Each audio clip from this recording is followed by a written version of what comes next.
How's it going? Let's go over really quick a couple of techniques I think are going to make your stuff a lot more 3D looking. And I'm going to be using this thing. This is a ballpoint pen, and this is an F402 Zebra fine point. That's the really important part of this, is that is a fine point, because a lot of these are not fine point, and that matters a lot, because if it's a big dull tip, you can definitely get effects, that you want, but it's not going to be as good. So you really want to balance this stuff out. Let me turn the light on real quick. You really want to balance this stuff out. But yeah, I don't know why my screen is so dim. All right, let's zoom in here. So I want to talk really fast, and I've kind of mentioned this before. And you want to figure out how to make stuff a little bit more round and stuff. So the way I render and the way I shade within this right here is a little bit different than I normally would. So how do you render stuff? Okay. So if I zoom out real quick, let's zoom out. This guy, his arm right here, if you look at this portion of his arm, I'm thinking of like a tube when I'm doing that, right? I'm thinking literally of this right here. I'm literally thinking of, I got a tube, which I guess is related to like a cone, right? I have a tube there, and I'm thinking of the surface as I'm doing this. So it's literally a rounded surface, okay? And as I'm thinking about that, I wrap all my lines. I don't know if this is close enough. Let me zoom in a little bit more. I will wrap all my lines on that surface that, and this is just surfaces from your mind, right? You're creating this stuff. Because I would say the biggest thing would be if you can draw any three shapes, you can shade like anything. Like if you can shade a cone, a cube, and a sphere, sometimes you can, like I said, a cone's basically another cylinder. You can pretty much shade anything in nature for the most part. Because I'm thinking of this guy, it's more like a contorted version of like a circle right there. Like I said, the limbs are the easiest, right? Because this is literally a tube all the way down to here. This is a tube, although there's like anatomy knowledge on top of that. But that's the thing about all this stuff is based on simple shapes that you build on and you build on and you build on. So if I'm thinking of his face as a circle, right? This little thing would be a baby tube, a baby cylinder. This would be a baby cylinder. All you're doing is adding more and more complex shapes, but they're simple at their core. I don't know if that makes sense, right? And when you do stuff like that, you can draw anything you want. You can construct anything you want. Then I guess you have to learn about, anatomy, right? Like where does the muscle in his neck right here, where does that taper down and where does that attach? But it wouldn't be any good to learn anatomy unless you learn this simple stuff, right? The tube that I'm talking about, like that tube, knowing that is going to make your anatomy knowledge is going to be trash if you don't know like to make that like a solid tube, like in your mind. Because it's going to look like, I don't know if you've ever seen this before. You'll see stuff where it's kind of like deflated looking, and that's usually because they don't have this part of it. They don't have the simple shapes part of it down. So maybe something like this would be another tube, right? Like if I'm looking at this part of the arm, it'd be like another portion of like a tube right there. And when I shade something, again, remember I'm drawing these little baby lines right here. I'm drawing these little baby lines, but see how I'm tracing those lines? I don't know if that's even visible. If I'm tracing these lines and I'm curving them onto the surface that I made up here, right, onto this tube. It's not going backwards like this, right? It's not going weird direction.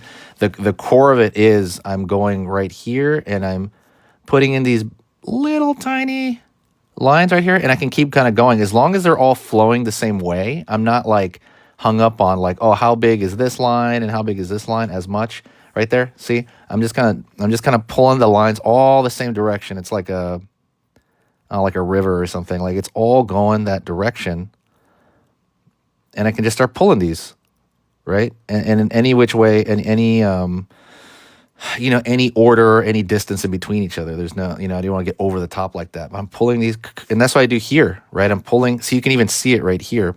I'm pulling these little tiny lines right? And that's because of the pen, I think, because you can pull these baby lines. You can still pull a baby line, by the way, with a thick, those regular ballpoint pens, but I'm doing this little tiny line right here, and I'm slowly feathering it right there, and I'm kind of adding to it. See, I can add to it there, right? I can add to it, I can build it up.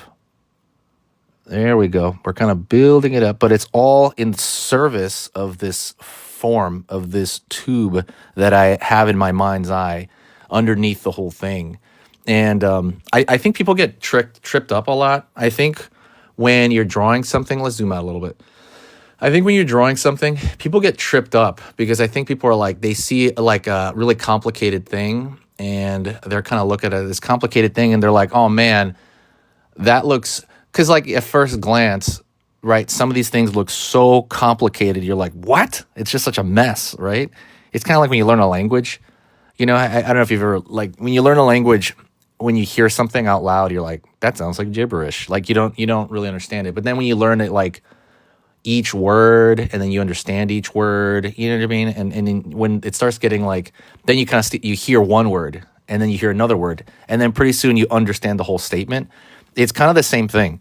Like the language of any drawing is really the simple stuff underneath.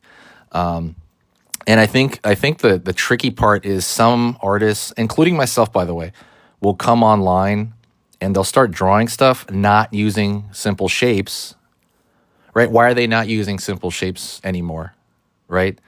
The reason they're not doing it is because they already got that simple shape stuff like tattooed to their mind, right? They have that tattooed to their mind and they're just starting, boom, like with the muscle shape. With a muscle shape here. They're just starting that because they already have that framework in their head. Like they have like a little invisible line in their head. And since they're not showing that part, I think it fools a lot of people into thinking, oh, go right into detail first. And I think it really screws up a lot of people. Like, oh my God. Like I think it screws up so many beginning artists. And they think, oh, is that the way you do it? Do you actually jump into detail first? Is that how I do it? Oh my God, I should do that. And then it screws them up for like a year until until you're like, no, you got to go back to like the basics first. You're always going to go back to the basics. So even like, for example, when I mess up certain things and I'm like, okay, this angle right here is not correct. I will go back and I'll go back to my training wheels. I'll be like, okay, cool. I got to start tracing simple shapes out again, like physically. Okay. Simple shapes. Okay. This is a circle here. I'll go back to that when I feel like I don't know what's going on in my own drawing, right? Because every drawing will hit this point where sometimes it'll be, not every drawing, but some, for sure in complicated drawings, it's really common for them to hit a point where it becomes a mess, even to the artist. And I get that all the time. I don't know if you guys get that, but sometimes you'll try to take on like a big project, and like this, right? There's like a worm with a bunch of like these little teeth, whatever the heck these are, like some sort of sandworm. And at one point, I was like, this is a mess. I don't know what I'm looking at. I got to figure this out.